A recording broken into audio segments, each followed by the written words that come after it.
Recordings in progress.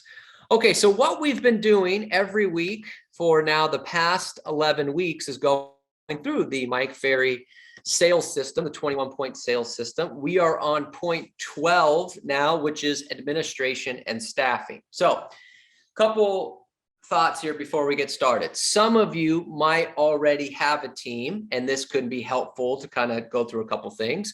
Some of you might be thinking about building a team, and this could also be helpful. Some of you might be far away from getting admin or staffing, but there are other aspects you could learn from some of the things that we're going to talk about here as far as working with affiliates, getting an assistant, all these other different types of things.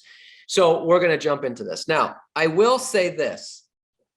The class on building a team is a whole thing.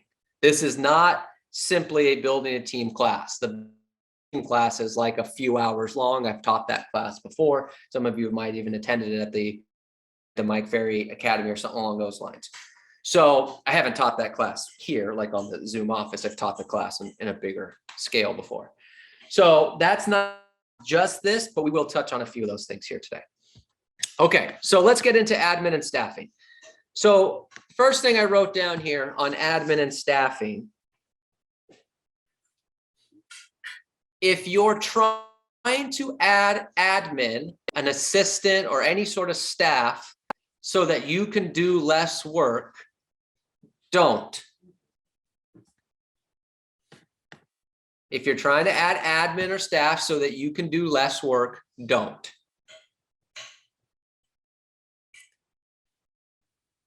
If you're trying to add admin and staff so that you can do more lead generating and delegate,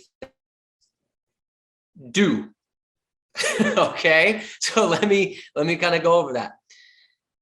The reason most teams, whether a team could be just me and my admin or a buyer's agent, case may be, the reason most of them fail and collapse and don't make it is because most people hire an assistant, buyer's agent, or something like that so that they can do less work. Oh, well, I have a buyer's agent so they can, handle my buyers, or I'm going to hire another agent to do some of the work, and I'm just going to get some of the money off of some of the things that they do. So this is my chance to do less work. I'm hiring an admin so that they can do the paperwork. I'm not going to prospect more. I just don't want to do the paperwork anymore. That's a no-no. Don't do that. But if you're going to hire an assistant because say, look, all this paperwork is taking up too much time, I want to delegate that so I can take that time to get back into lead generating, which could be on the phone, the doors, whatever the case may be, that's the way to do it. Okay? Because if you don't do it that way, what happens is that you won't be able to make enough deals to pay the assistant, and then you will eventually get rid of.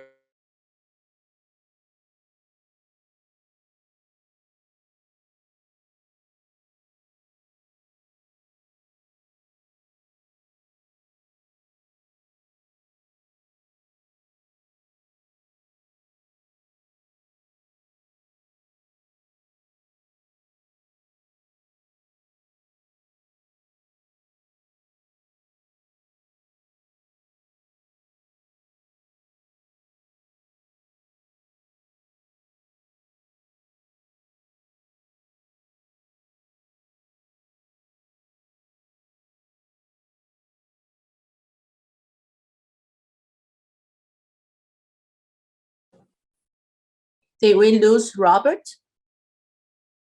Yes. Apparently we did. He probably had to sign out and sign back in.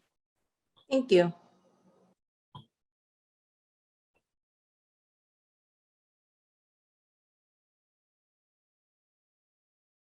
Either that or his wife went into labor.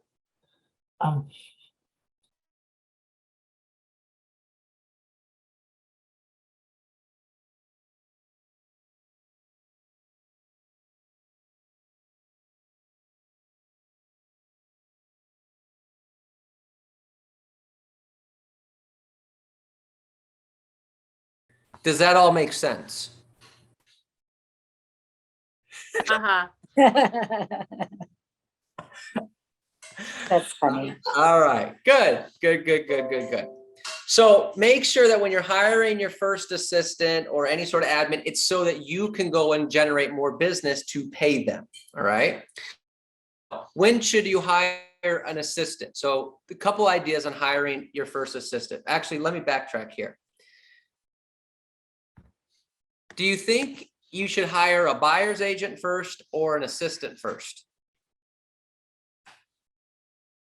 Assistant. Assistant. Okay. Yes, the answer is assistant. Good job. Most people don't do that. They hire first. You need to hire, because if you hire an assistant, that will give you time to work the deals that you can work and make more money.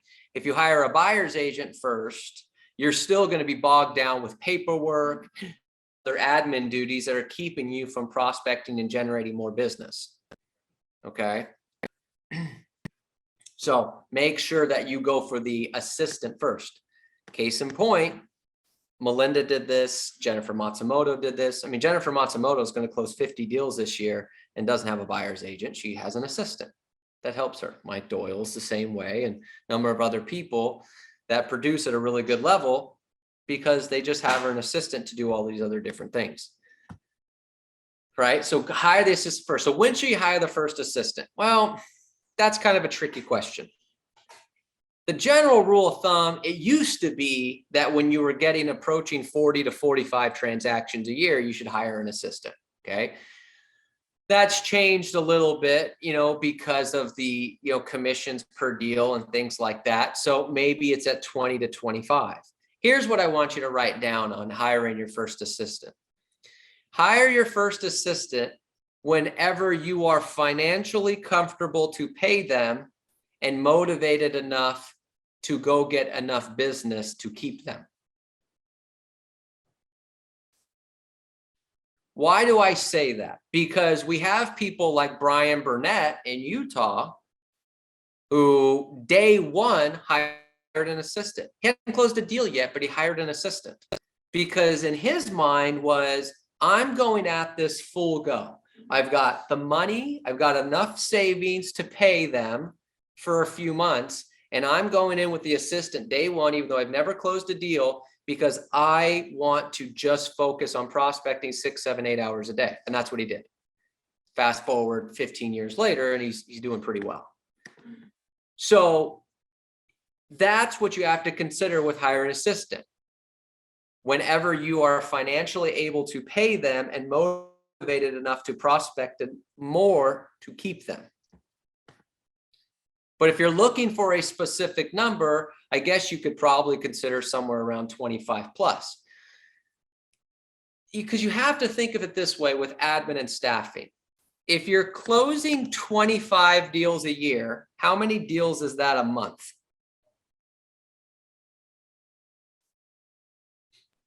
2. 2, thank you. 2 deals a month.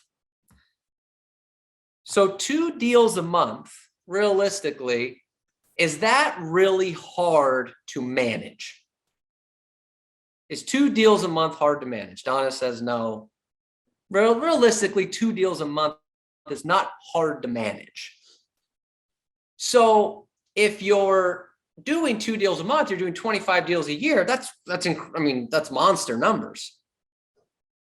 And it's not really that hard to manage. So the next thing I wrote down here with admin and staffing, before you hire any admin and staff, make sure that it's not a time management problem.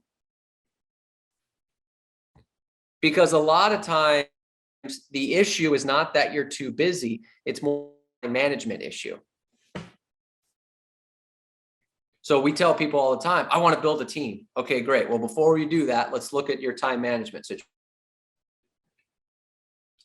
There's no reason for closing 12 deals a year and think that you're too busy and you need to hire an admin or an assistant or anything along. It's a deal a month. It's a time management problem. Unless you're slowing down your career and you're just looking to, look, I'm willing to pay someone to not have to do this kind of stuff. Even though I'm doing 1 deal a month, I could do it.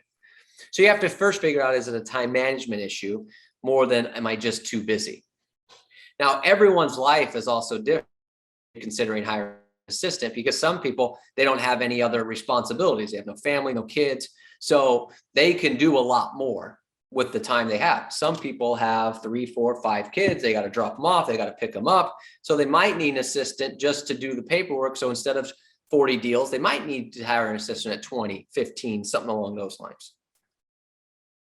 But you have to make sure that it's not a time management issue first.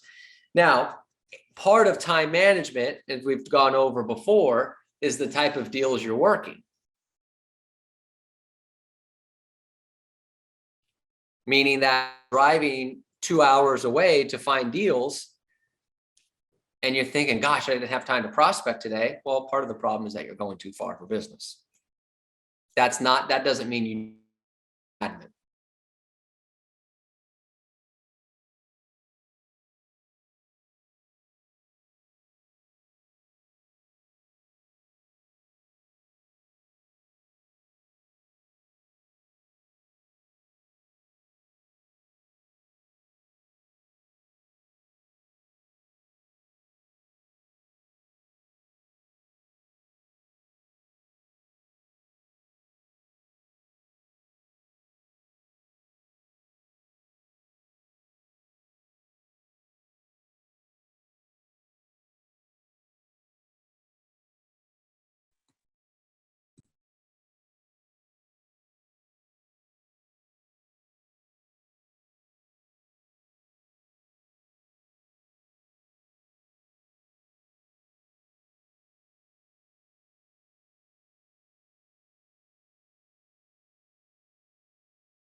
All right, let's try this again. Anyone ever seen the movie Anger Management with Jack Nicholson and Adam Sandler? So there's a movie, Anger Management, Jack Nicholson, Adam Sandler, where Jack Nicholson plays this counselor and he works with anger management patients. And to get them to calm down, they have to go goose, fraba, goose, fraba. I want you to know, in the entire moments between it going out and being back in here, that's all I'm chanting in my head. I'm going crazy. Internet's been fine all day until I start doing a sales meeting. Bunch of crap. Okay, use your affiliates. Your affiliates can be your team. They can be your assistants, your title reps, your escrow officers, your TCs, your lenders. Okay, utilize them as your assistants, because part of the reason we hire an assistant is because we don't want to do the paperwork with a transaction. Well, a TC can do that. We don't want to deal with, oh, now I got to follow up with title. Just have your title rep follow up with you. Have your escrow officer follow up with you. Have your lender follow up with you. And if you have good lenders, titles, escrows, they will. If they're not following up with you and you have to chase them, find new people. You have to use your affiliates. Have your affiliates contact the clients. Give your clients permission to contact the affiliates. This will save you a lot of time and headache with your time management, so you don't have to pay an assistant. I wrote down here next in terms of buyer's agent. Well, when do I get a buyer's agent? Robert, I don't want to work with buyers, so I'm going to get a buyer's agent. Oh, this is really important. There's a difference between having a buyer's agent and somebody you refer to. There's a difference between having a buyer's agent and somebody you refer buyers to. A buyer's agent is someone who's on your team. Now, if they're a buyer's agent and they're on your team, what do they need from you? What do they need from you to live, to survive? Leads. They need leads. They need leads, which means they're waiting for you to provide them leads. And if you're not providing them leads, they starve. Some that's okay. You have enough buyer leads to generate constantly. For some of you, you don't. And so if you have a buyer's agent because it's like, oh, I don't want to deal with these buyer leads right now. And that's because you have a couple right now you don't want to deal with, but do you consistently have them? And are you referring crappy buyer leads? So sometimes what might be better is instead of having a buyer's agent that's on your team representing you, that you have to train, coach, and to, is just have somebody that when you don't want to work with a buyer, you just refer it to another agent and get a 25% referral fee. That is a lot of times a much better situation unless you're in that mode where you have enough business to consistently give a buyer's agent. Okay, that stuff happens all the time. Jack Ma's done that for years. Okay, so now you're going through the process. You do need an, okay, what do you have to do? So I wrote down here next, when you're looking for an admin or some sort of assistant, hire someone typically that's not exactly like you. Now, for some of you, you might say, well, that doesn't make any sense. Why would I, if I'm an expressive, why wouldn't I want another expressive? Anybody want to take a guess why you shouldn't hire somebody like you? Crash. What's that? You will crashing with that person. Yeah. Yeah. It might slow in production. Yeah. Well, yeah. So it might, yeah, it might slow production, but here's why. There's no overview. It's one narrow-minded team. So I'm an expressive and I hire an admin that's expressive. That's not going to get any work done. It's going to be talking over one another at the sales or at the team meeting. It's not going to work. Plus, if I'm an expressive, I got the expressive part of the team down. I need an analytical. I need an amiable. Maybe I need a driver. Vice versa. If you're a driver, I'm a driver. This, straightforward. You need an admin that can see things from a different perspective, that can handle things a different way. So it's not always best to hire somebody just like you. You might want to hire someone that counters you because you might see things in a different perspective.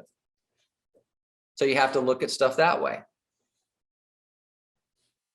I wrote down here, and hire an assistant. You have to get your ego out of the way when looking for an assistant.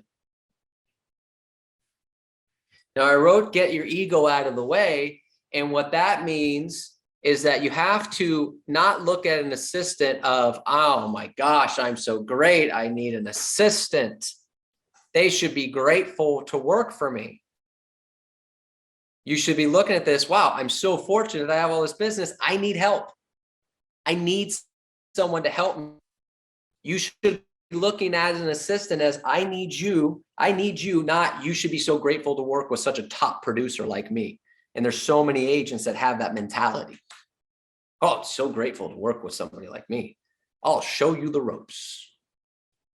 But your ego gets in the way. Or you say your ego gets in the way, like, I want you to run it this way and that's it. No other way. Boom, boom, boom. And you discount any ideas that they might have. Don't be upset at me. Sometimes other people that make less money than you might have a better idea. I know. But our ego gets in the way and be like, I'm the top producer, you're the peasant. Most of the time that's true, Robert. I'm the top producer, you're the peasant, you don't know. Okay? Your ego gets in the way when you're hiring, your ego gets in the way when you're managing. You have to do that. You have to let the assistant have their own mentality. You have to let them participate in the team. I wrote down here, you have to let them do the job that you assign to them.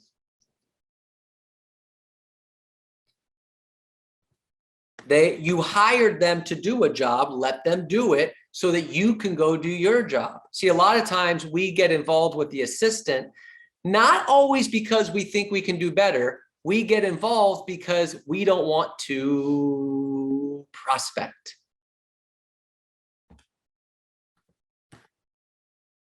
get your ego out of the way, let your assistants do their job. Okay. They could probably do it better than you can if you've trained them well. I wrote down here next in terms of admin, be slow to hire, fast to fire. Slow to hire, fast to fire. I need an assistant. Okay, great. Yeah, here you go. Take it. No. Interview, review candidates, make sure it's somebody that fits what you're looking for. Slow to hire. I know you need the assistant today. Slow to hire. Quick to fire. They're not doing their job. You have to move on. Because you have to remember, anytime someone's using your name in representation, you have to be very careful of how long you let them represent you. Well, they're part of the Robert, because they're calling people to follow up as part of the Robert Hertel team. And if they're doing a crappy job, it's not their name that's getting bad reviews. It's your name that's getting bad reviews.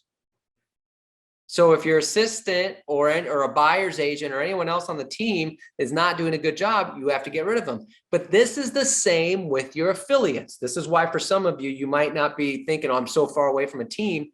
Your affiliates. If you give a client to a lender and the lender does a bad job or doesn't follow up with them, that looks bad on you. You need to take your affiliates seriously. Oh, we're going to use this escrow, and then the escrow does a crappy job. That looks bad on you. We're going to use this title company, and the title company does a bad job. That looks bad on you. So you have to look at your whole team of people, all your affiliates. Are they doing a good job? Whether you're someone who needs an admin for your specific team or your affiliate team. Because in real estate, you're the face. You're the face of the transaction. How do I know you're the face of the transaction? Because I see your face on all the billboards. I don't see anyone else's faces on billboards. I don't see any title reps' faces on billboards or escrow officers or even lenders. I see the agents. You're the face. So when you have affiliate doing a poor job, that's on you. So you need to take your affiliates seriously and make sure you're following up with them and training them the way you want to do business so that they can do the business the way you want. Same thing as if you're hiring an admin or a buyer's agent. You get a buyer's agent out there who doesn't know what the hell they're doing. That's on you, because that buyer's agent could go somewhere else. Their name wasn't on the cards. Their name's not on the contract. So their name's not, they don't have a bad reputation. They can go to another team and say, oh, I worked for a Robert Hertel team, but it didn't work out. Robert sucks, so I'm going to come here. And that other team will go, great. All it does is means your name looks bad.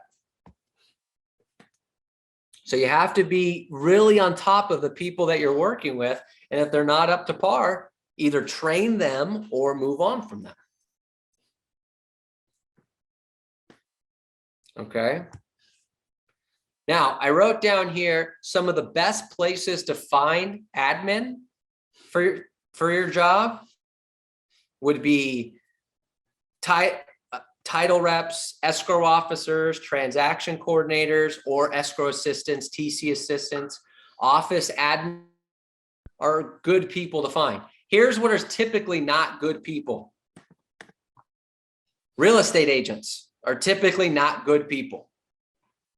But I see this all the time. Well, you know what, this real estate agent's not, you know, they're not producing a lot, so maybe I'll give them a job as an admin. That never works. One, because as a real estate agent, they have terrible time management. So the last thing I need from my admin or my assistant is to have terrible time management. They're a real estate agent, so they're an independent contractor, which means they come and go as they please. Also not what I want from my admin or staff. And if they're a real estate agent, you know there's a little bug in their head of going, oh, you know what, maybe I should take it. If I don't tell Robert about it, will he know? Don't do that to yourself. Don't go look for poor real estate agents and say, oh, I can give you some money. You know the business. Find someone who's been in admin work. And if it's an escrow or TC or title, at least they're somewhat familiar with real estate stuff. A mortgage loan processor, underwriter. Those are great people. They're not the only people, but they're great people to look at. All right, good job. Good job, good job, good job. Now, as far as your assistants go, okay, they have 3 important jobs. Your assistant really has 3 important jobs. Number 1, handling all calls. Yes, they have to handle incoming calls, which is why you may consider doing part of the interview, or at least doing a follow-up interview with them on the phone to see how they handle being on the phone, because they should be taking all your incoming calls. Well, what if lead? Yeah, it'll go to them and then they'll pass it on to you. Well, I want all my calls coming to me. Well, then what are you hiring an assistant for? You're not going to let an assistant be an assistant. What are you hiring them for? They have to answer the phone. Next, handling all your paperwork. You give them a fully executed contract. They do the rest. They follow up with everything else. And then third thing is keeping you on schedule, which means you have to hire an assistant that's willing to hold you accountable. And this is the biggie. You have to be willing to let your assistant hold you accountable. This is another reason why most systems fail in real estate. My assistant called me and wanted to know why I wasn't in the office, and it was 11:30 in the afternoon, so I fired them. How dare they wonder what I'm doing in the morning? Oy. Ego. Ego is why most of this stuff doesn't work. Let them hold you accountable. Okay. All right. I wrote down here next for your assistants, whether it be affiliates or your own team assistants, create simple checklists that are to be followed to speed up the training of your staff and speed up the administrative process. Simple checklists. What do they need to learn? How do they need to learn it? What can you do to help? How can you speed up the process? Simple checklist. Don't be vague when you're getting an assistant or an affiliate to work with you. Well, I need you to help me with the paperwork. Okay. I need to be able to delegate stuff to you. Okay. What does that mean? What specifically are you going to help me out? A little checklist to do. All right. You're following these types of things. I wrote down here next, minimize the number of times you touch a file and it will increase the chances of the file closing. Minimize the number of times that you touch a file and it will increase the chances of the file closing. Okay. Your job, remember, 80% of your day is supposed to be around what type of activities? 80% of your day is supposed to be around what type of activities? January. Income producing. Lead generation. There you go. Lead generation, money making, income producing. 80% of your day is supposed to be around those types of activities. If you're touching all your files multiple times, you're not spending 80% of your day doing that. The whole point of having affiliates that work with you, an admin that works with you, a staff that works with you, is that you don't have to constantly touch the files. Because if we're being honest, if we're being totally honest, and I'm not going to put this in the question because some of you are going to disagree with me, but if we're being totally honest, you don't really need to touch a file many times for it to close once it's in escrow. You just don't. We do this. Well, we got a lender issue, so I'm all over this file. You have a lender issue, call the lender will figure it out. In the meantime, stop touching the file. Well, we got escrows closing this week. Okay. Is the appraisal, is the loan done? Yeah. Stop touching the file. Let everyone else do their job. You go find another. We're the ones that spend all the time touching it. You don't really need to touch it that many times. Even if you don't have an assistant and you're just using your TC, Your TC's got this handled. Get out of the way. Get out of the way. Minimize the number of times that you touch a file and increase the chances of the file closing, and it will increase the chances of you finding another deal to close. Get out of the way. If you want to have help, if you want to have a staff, if you want to have an admin, if you want to have affiliates that want to help you, get out of the way. Because your title rep is not going to help you if you keep interfering. They've got 100 other agents they're working with. Okay? Your lender's not going to help you if you keep getting in the way. Let them do their job.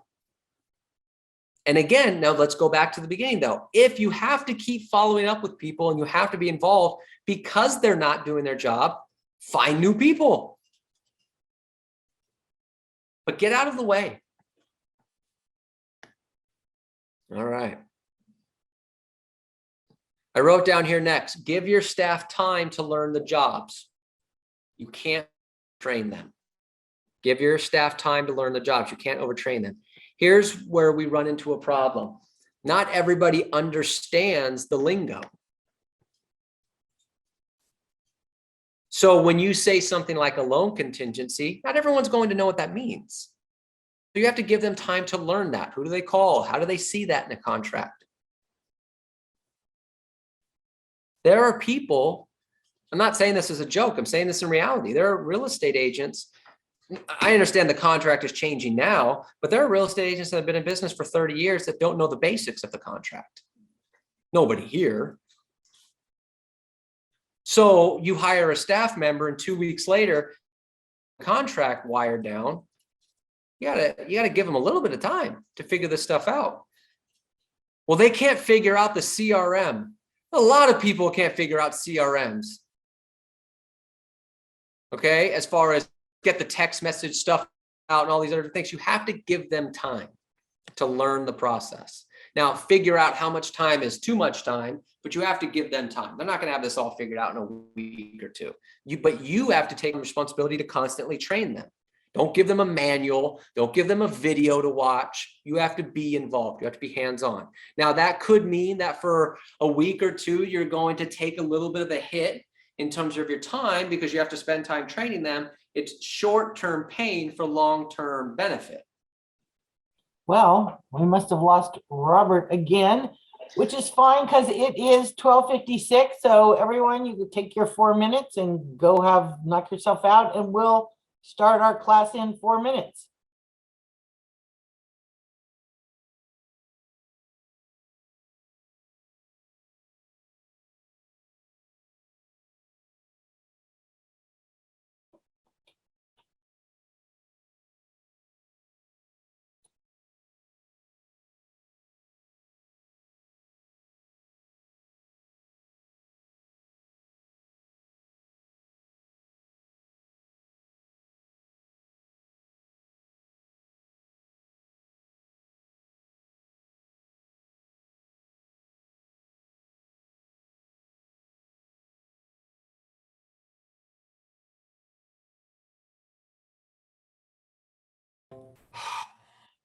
This is fun. Everybody else having fun? It gave him a 4-minute break until the class starts. All right. I only have a couple more points here and then Sydney's going to take over, right? All right. Good job. Make sure that you put in your schedule time each day for both training and communication with your staff. Okay. Now, I mentioned earlier, don't hire people that are already real estate agents. It's also a very important question to ask people if they plan on getting into real estate.